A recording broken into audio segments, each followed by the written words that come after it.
याकडे मान्य करायची तुला वेळ सुरू होता आता जी रुतबा मेरे सर को जी रुतबा मेरे सर को भारत के संविधान से मिला है। ये मान और ये सम्मान भी भारत के संविधान से मिला है जी। औरों को जो मिला, औरों को जो मिला मुकद्दर से मिला होगा, लेकिन मुझे मुकद्दर भी भारत के संविधान से मिला। इसलिए सबसे पहले मैं घोषणा करना चाहूंगा कि भारत में संविधान का राज है जी। भारत में संविधान का राज है। किसी अरे गहरे नत्थु खैरे जोगी भोगी फेंकू तड़ीपा या कारपोरेट के बाप का राज नहीं है। भारत में संविधान का राज है और इसीलिए आज जो है ये मनुवादी ताकतें जो है ये हिंदू राष्ट्र बनाने पर तुली हुई है और मनुस्मृति इन्होंने लगभग लागू कर दी है। और इसी बीच ये जो पहल लॉर्ड बुद्धा टीवी और राजकुमार बड़ोले फाउंडेशन की तरफ से एक क्रांतिकारी पहल की जा रही है, इसके लिए इसके जो एंकर हमारे मित्र गजेंद्र जी गवई, महेंद्र जी मेड़े और उसी तरह से आज जो हमारे अंबेडकर भवन जो है ये तार कॉलोनी का यहाँ पे उपस्थित विशेष करके हमारे मित्र शशिकांत इंगले जो कि थिएटर फॉर चेंज, क्योंकि दुनिया बदलना है तो सबसे सशक्त माध्यम है थिएटर का, तो उसके लिए वो काम करते हैं। तो ऐसे हमारे मित्र शशिकांत जी इंगले, उसी तरह मंत्रालय में जो अधिकारी कर्मचारी SC ST OBC और अल्पसंख्यक के लिए जो महासंघ बना है उसके साथ ही हमारे जिलाध्यक्ष राहुल जी हुआड़े, वैसे जिनका कला बहुत अच्छा है, ऐसा हमसे पूर्वाश्रमी की विशाल मैडम है और ताइडे मैडम भी दिख रहे हैं, उसी तरह से साहित्यिक मंजूरा जी यादव और तमाम जो साथी हमारे यहाँ पे है और दर्शक साथी जो पूरे भारतवर्ष में इस प्रोग्राम को सुन रहे हैं उनको मैं क्रांतिकारी जय भीम और जय जोहार करता हूँ। और सबसे पहले मैं फैज साहब का एक शेर लॉर्ड बुद्धा के लिए मैं नजर करना चाहता हूँ कि मताए लोहो कलम छीन गई तो क्या गम है। मताए लोहो कलम छीन गई तो क्या गम है, ये खूने दिल में डुबो ली है उंगलियां मैंने। जुबा पर मुहर लगी तो क्या, जुबा पर मुहर लगी तो क्या, ये रख दी है हर एक हल्के जंजीर में जुबा मैंने। बोले तो जंजीर के हर कड़ी में मैंने जुबा रख दी है, मेरे भले ही मैं जंजीर में बंधा हुआ हूँ। तो ऐसा काम जो आप कर रहे हैं, tell the truth and shame the devil. और जो सच्चाई है ये सच्चाई छुप नहीं सकती बनावट के वसूलों से, सच्चाई छुप नहीं सकती बनावट के वसूलों से और खुशबू आ नहीं सकती कागज के फूलों से। और इसीलिए सच घटे या बढ़े तो सच ना रहे और झूठ की तो कोई इंतहा ही नहीं। आज हम देख रहे हैं रियल इज रेयर और फेक इज एवरीवेयर। जो मिथक है, जो पौराणिक गप्पे है, उसको इतिहास करके हमको परोसा जा रहा है।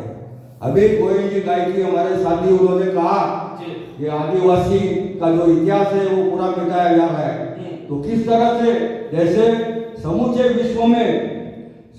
विश्व जो है, अखिल विश्व में संविधानवाद और राज्य कल्याणकारी तंत्र विज्ञान को सम्मिलित करते हुए यहाँ की जो साम्राज्यवादी चातुर्य वर्णवादी जो शक्तिशाली विषमतावादी ऐसा जो धार्मिक ढांचा था उस पर सीधा आक्रमण कर डॉक्टर बाबा साहब अम्बेडकर जी ने यहाँ का जो शोषक वर्ग है और जो शोषित वर्ग है इनकी मानसिकता का एक साइकेट्रिक मानसोपचार तज्ञ जिस तरह से अभ्यास करता है उस तरह से अभ्यास कर यहाँ के दलित पीड़ित वंचित दुखी और बहुमुखी विभाजित जो लोग थे जिनको मानवीय मान्यता भी नहीं थी, ऐसे लोगों को, बिगाड़ लोगों को उन्होंने मानवीय मान्यता दी और उन्होंने संविधान में राष्ट्रवाद और राज्य समाजवाद की स्थापना कर हमको पहली बार मानवाधिकार दिए।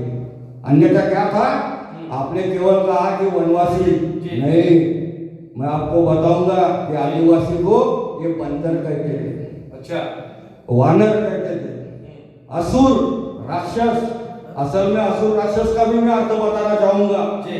अभी हाल ही में मैं झारखंड जाके आया, वहां पे वनरेबल ट्राइब है असुर। तो असुर का उनकी जबान में अर्थ क्या होता है? जी।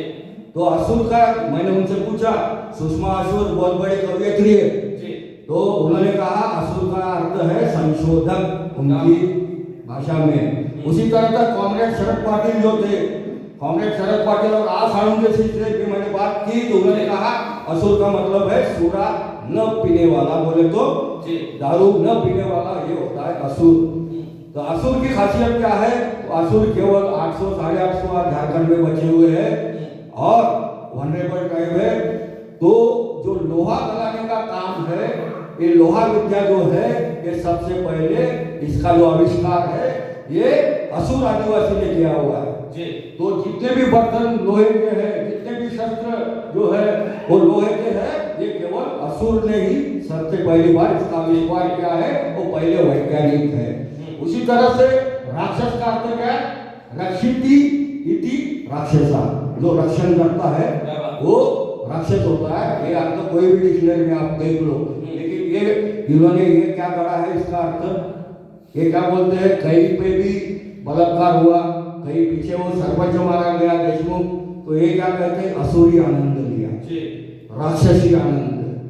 असल में राक्षसी आनंद क्या है? असुर आनंद क्या है? असुर आनंद है गीत, नृत्य, संगीत में आनंद, और वो भी अकेले अकेले नहीं, तो सामूहिकता से सब मिलके एक साथ नाचना, ये है असल मतलब असुरी आनंद, ये है राक्षसी आनंद है। भले ही आप उसको देवी आनंद बोल सकते हैं, क्योंकि तमाम देवी देवता देखिए तो आप हिंसक ही आपको दिखेंगे। मैं थोड़ा प्रश्न जोड़ना चाहता हूँ कि अगर यहाँ पे असुर ना होते, यानी कि राक्षस ना होते, तो इनके देवों को भी कोई अर्थ यहाँ पे महसूस नहीं होता, या उनको अर्थ भी नहीं मिलता, या उनको वैल्यूएशन भी नहीं मिलती। असुर के वजह से आज जो इतिहास हम पढ़ रहे हैं या लोग सुना रहे अलग अलग वाणियों के माध्यम से या कोई लेखक के माध्यम से, तो वहाँ पे द्वंद्व दिखाया, यानी कि युद्ध दिखाया, असुर वर्सेस देव लोग जो होते हैं। बिल्कुल हमारे को जो मिला, ये कपट नीति से असुरों का हराया गया, ये बहुत सारे उदाहरण इनके पूरे ग्रंथ में आपको दिखाई देंगे। मुझे आपको ये सवाल है इस मौके पर कि भारत का संविधान इस आदिवासी लोगों को, जो यहाँ के मूल निवासी है, यहाँ के मुखिया है, जिन्होंने जल जंगल जमीन को यहाँ पे तरसा है, भूमि के अंदर यहाँ पे बीज जाते हैं, वो उपज कर बाहर आते हैं, यह पूरा जो रिसर्च है यही आदिवासी लोगों के माध्यम से यह कम्युनिटी में आया है। तो मैं ये चाहता हूँ कि बाबा साहब ने ये कम्युनिटी को किस प्रकार इस संविधान में उनको यहाँ पे जगह दी, ये मैं जानना चाहता हूँ। बिल्कुल, बाबा साहब ने जो 342 कलम में आदिवासी के लिए स्पेशल प्रोविजन तो किया हुआ है, तो 340 में ओबीसी को दिया, बाद में एससी एसटी को उन्होंने 340 ओबीसी है, 341 यहाँ पे एससी यानी कि शेड्यूल कास्ट है, और 342 में जस्ट किया शेड्यूल ट्राइब है। बिल्कुल जी।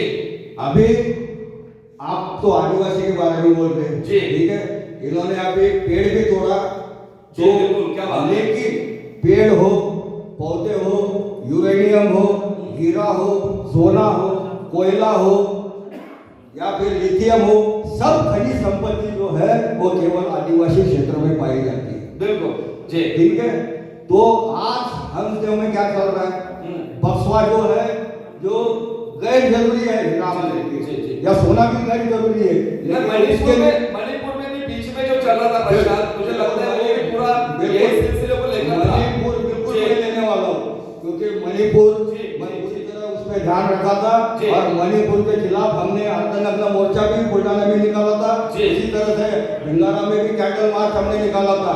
तो मणिपुर की हकीकत यह है कि अदानी अंबानी जो है उनको उन्होंने ये जंगल दे चुके हैं, और इसलिए जो आदिवासी वहाँ पे जो कुकीज आदिवासी थे, तो कुकीज आदिवासी को वहाँ से विस्थापित करने के लिए, वो वहाँ से उनको भगाने के लिए इन्होंने वहाँ पे जो मैतेई थे उनको बगैर मांगे आदिवासी दर्जा दिया, ताकि मैतेई वहाँ जाके आदिवासी की जमीन जो सीलिंग है, जो आप अन्यथा नहीं ले सकते, इसलिए फिर वो उन्होंने वो जमीन लेना चाहिए। तो केवल इतना ही नहीं, तो ये जो स्टेट है मतलब मणिपुर स्टेट जो है जी। वहाँ का जो सत्ताधीश है उसने वहाँ पे 75,000 जो कारतूस है जीवंत कारतूस जी। और उसी तरह से 7,000 तक जी, जी। जो बंदूकें है AK-47 जैसी ऐसी बंदूकें भी उनको जी। दी और ये संघर्ष और बाद में आप जानते ही हैं क्या हुआ, महिलाओं पे बलात्कार कई लोग और बहुत सारा कांड हुआ।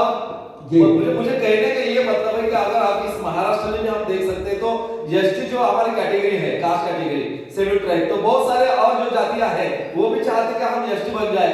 उनके लिए बीच में बहुत सारे मोर्चे यहाँ पे निकाले ताकि बाबा साहब अम्बेडकर ने अपने संविधान के जरिए यहाँ पे जो दिया है, तो बाबा साहब ने ये प्लानिंग किया होगा कौन लोग ऐसे है जिनको एसटी का दर्जा दिया जाए। बाबा साहब ने तय करने के बावजूद भी लोग क्यों चाहते हैं कि हम ये प्रवर्ग से वो प्रवर्ग में जाए। हम ये ना अभी एससी के बारे में आपने सुना होगा कि इसका बायफर्केशन यहाँ पे होने का बहुत सारा यहाँ पे चल रहा है। जी मैं कहना चाहूंगा कि ये व्यवस्था जो है ये केवल झगड़े लगाना चाहती जी। है। आरक्षण इन्होंने पूरा खत्म कर चुके हैं जी। एलपीजी में, खादीकरण, भांडवलशाही में। और जी। बाबा साहब अम्बेडकर ने भी वही कहा था कि हमारा दुश्मन ब्राह्मणशाही और भांडवलशाही है। जी। लेकिन हम भांडवलशाही की तरफ गौर नहीं करते, उस पर फोकस नहीं कर रहे। जी। तो इसलिए ये क्या कर रहे हैं, ओबीसी और मराठे के बीच में आरक्षण खत्म करने के बावजूद झगड़े लगा रहे हैं। जी, तो बिल्कुल। दूसरी तरफ धनगर है, बंजारा है, उनको आदिवासी बनाने के लिए वो खुद ही तैयार करते नहीं, हैं। सही मायने में प्रश्न मैं यही तो पूछना चाहता हूँ, सही मायने में जंगलों में रहने वाली जो कम्युनिटी हमारी खास तौर पे जिन्हें हम यहाँ पे आदिवासी कहते हैं, मूल निवासी कहते हैं, वो कैसी है और उनकी क्या अवस्था है। बाबा साहब ने आखिरकार उनको क्यों एसटी में डाला है, ये मैं चाहता हूँ। मैं वही कहना चाहता हूँ कि आदिवासियत क्या है। तो आदिवासियत है सामूहिकता, सामुदायिकता, सामाजिकता, स्त्री पुरुष समानता, उसी तरह से आपसी सद्भाव, क्या बात है, और सहकार्य, श्रम और सेवा, इसमें और बाद में आप कोई भी आदिवासी जो है, हमें जंगल में एक आधा पेड़ मिल गया, आम का पेड़ मिले या फिर जामुन का मिले, हम बोरिया भर के लाएंगे। अच्छा। लेकिन आदिवासी क्या होता है, वो केवल उसको जितना लगता है मिनिमम जो है कंजम्पशन वो करता है, मिनिमम कंजम्पशन। क्या बात जी। वो जो धनगर लोग आज मांग रहे उनकी तरफ से वो क्या बोलते हैं सैकड़ों मेंढिया, वो केवल 2-4 मेंढी, 2-4 बकरियां, अच्छा, 2-4 गाय बैल ऐसा ही करेगा वो। इनके जैसा ऐसे हजारों जो मेंढी रहती है या फिर ये रहती है गठरिया जैसा नहीं करेगा। अच्छा। और उसकी एक सांस्कृतिक पहचान होती है, उसकी सांस्कृतिक पहचान होती है, और ये सांस्कृतिक पहचान उसकी आदिवासी की जो है वो इन लोगों में नहीं है। अच्छा। उसी तरह से उनकी एक विशिष्ट भाषा है, बिल्कुल। उसी तरह से उनका कोई भी कर्मकांड हो वहाँ पे जो है, अभी वारली का मैं उल्लेख करूंगा, तो वारली में जो विधवा महिला होती है उसको पुरोहित का उन्होंने मान दिया है। क्या बात। हाँ, बिल्कुल। ये वारली में ये बात है, कई और भी कम्युनिटी में है ये विधवा को वो ये नहीं करते।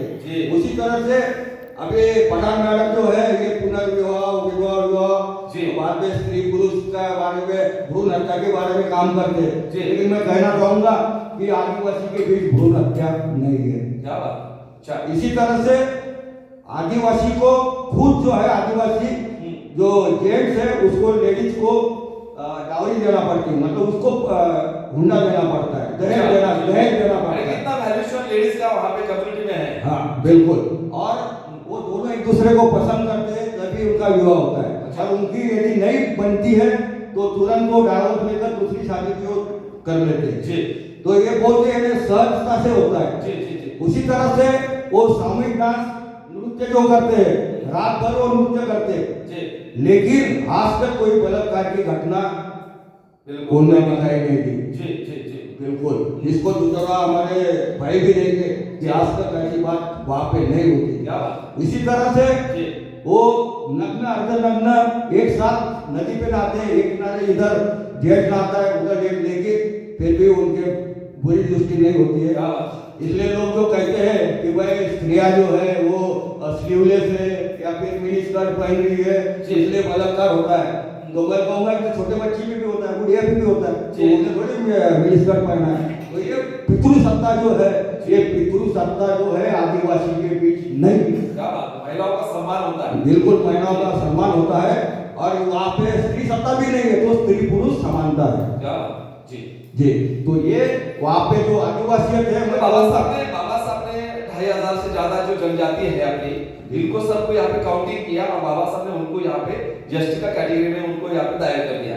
तो मैं यहाँ पे पूछना चाहता हूँ कि संविधान का उनका रिश्ता जो है, आज संविधान के बारे में उनमें अवेयरनेस किस प्रकार का है, या उनको पता है कि हमें कितना प्रतिशत यहाँ पे एसटी का आरक्षण, यहाँ पे रिजर्वेशन है, उनको ये पता है कि बाबा साहब के संविधान ने हमारे लिए क्या किया है। जैसे कि आपने देखा कि गोवारी का बहुत बड़ा हत्याकांड इसी महाराष्ट्र में यहाँ पे हो चुका है, और इसी को लेकर हम आदिवासी जब हक अधिकार आंदोलन के माध्यम से यहाँ पे रस्तों पे आ जाते हैं, तो शासन प्रशासन किस प्रकार के नजर से हमें देखता है। मैं ऐसी कुछ बातें तेरे से चाहता हूँ। बिल्कुल बिल्कुल, मैं इसमें कहना चाहूंगा, देवाजी तोपा हमारे एक मित्र है गढ़चिरौली के, लालसू नागोटी को भी आप जानते होंगे। तो देवाजी तोपा जो थे, तो उन्होंने बाबा साहब अम्बेडकर जी ने जो हमको संविधान में हक अधिकार दिए थे, उसके तहत ही 5वीं 6वीं अनुसूची में जो विशेषाधिकार दिए हुए, टोटल ऑटोनॉमस व्यवस्था, संपूर्ण सार्वभौम स्वायत्त ऐसी जो व्यवस्था है, जिसमें कि ग्राम सभा को टोटल अधिकार दिए हुए, ये कलेक्टर को अधिकार नहीं है, क्योंकि लोकशाही का जमहूरियत जो है उसमें लोग ही सार्वभौम और सर्वशक्तिमान होते हैं, लेकिन आदिवासी को से ज्यादा अधिकार दिए हुए हैं। तो देवाजी तोपा एक बार गढ़चिरौली के कलेक्टर को मिलने गए, तो मिलने गए तो उनको 2 घंटे तक, उन्होंने 2-2.5 घंटे तक वेटिंग में रखा और उनको एक पर्ची देना पड़ी। फिर वो बात करके निकल आए वहां से, फिर वो अपने घर गए, फिर वो लेना बेटा उनका जो गाँव है, वहाँ पे जो बिरसा मुंडा ने घोषणा दी थी कि अबुआ रिशु अबुआ राज, तो हमारे गांव में हमारा राज, ये मूवमेंट वहाँ पे वो चलाते। तो वहाँ जाने के बाद उनको खबर पड़ी कि अभी कलेक्टर साहब आने वाले। अच्छा, तो नक्सलेट एरिया है, तो फिर उनके साथ पुलिस फोर्स भी था। फिर कलेक्टर साहब आए, 2-4 गाड़ियाँ पुलिस की, 2-4 गाड़ियाँ, फिर वो एंट्री करने लग गए अपने इलाके में। तो देवाजी तोपा आगे बढ़ गए, देवाजी तोपा खाली चौथी बढ़े हुए, लेकिन उनकी समझ देखिए कि बाबा साहब की बदौलत क्या बात। तो वो क्या बोले, कलेक्टर है क्या, बोले ठीक है मैं देखता हूँ, बोले अभी बताता हूँ। वो वहाँ जाते और वो रोकते, आप आ नहीं सकते बोले, क्योंकि मेरा काम है और मेरे परमिशन के बगैर आप आ नहीं सकते, आप मेरे को चिट्ठी भेजिए, ये संविधान का लो, यदि कोई है इस तरह से। लेकिन दूसरी तरफ हम देखेंगे कि वर्किया बाबा की पहाड़ी है, स्टैच्यू ऑफ यूनिटी सबको मालूम है, कुछ लोग वहाँ पे गए भी होंगे, लेकिन ये अनुसूचित क्षेत्र में आदिवासी की जो पहाड़ी थी, ये पूजा स्थली थी आदिवासी की, उसको आधा काट कर ये statue of unity Sardar Patel का बांधा गया। अब कौन से सरदार पटेल का, जिस सरदार पटेल ने आरएसएस पे बंदी लाई थी, उसको बैन किया था। तो इसके क्यों, क्योंकि सरदार पटेल को भी वो कोऑप्ट करना चाहते थे, मतलब वो महापुरुष को भी अपना बनाना चाहते थे, इसलिए उन्होंने वहाँ पे जो है हमारे कई साथी जो है वहाँ पे जो लड़ाई लड़ रहे हैं कि वहाँ पे जो विस्थापित हुए 15 गाँव के लोग, तो उसकी वजह से, क्योंकि वहाँ पे क्या हुआ, उस स्टैच्यू, इसका मतलब है संविधान के माध्यम से आज का जो हमारा आदिवासी कम्युनिटी है या शेड्यूल ट्राइब जो लोग हैं, ये पूरे जाग चुके हैं, बिल्कुल अपने हक अधिकार के बारे में आप जैसे कार्यकर्ता यहाँ पे सजग कर दिया है। मैं यही तो चाहता हूँ, जोरदार तालियों के साथ यहाँ पे प्रशासन ने अपनी बात यहाँ पे रखी कि भारत के संविधान ने इन आदिवासियों को क्या क्या दिया, वैसे